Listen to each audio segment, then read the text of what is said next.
Okay, so we're going to go through a few examples of relative location using our cardinal directions.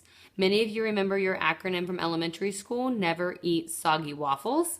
On the compass rose, that is north, east, south, and west. So north is going up, south is going down, east is to the right, and west is to the left on this map of the United States. When I'm using relative location with cardinal directions, I can imagine that my compass rose is wherever it is that I'm looking on the map.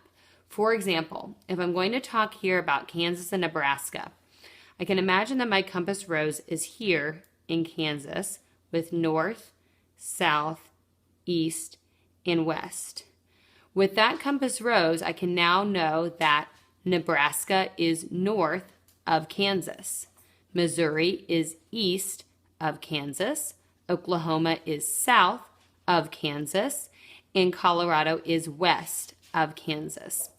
Our most common mistake that we're seeing is getting it reversed because I do talk about Nebraska first. Some of you are still wanting to say that Nebraska is south of Kansas, but we need to remember that we're going to imagine that compass rose right there on the state in the middle and then work from there with our relative location examples.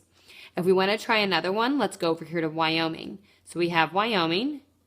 We can draw that compass rose. Label it north, east, south, west. And from there, with Wyoming as our starting point, we can talk about Montana is north of Wyoming.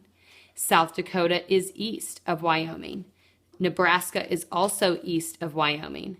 Colorado is south of Wyoming. Utah is a little bit southwest because it's in between. And Idaho is west of Wyoming. Hopefully that helps you with your relative location. Just remember that you know your north, east, south, and west. Never eat soggy waffles. And then just imagine that compass rose moving around the map so that you keep straight which state you're talking about and which direction it is from your starting point.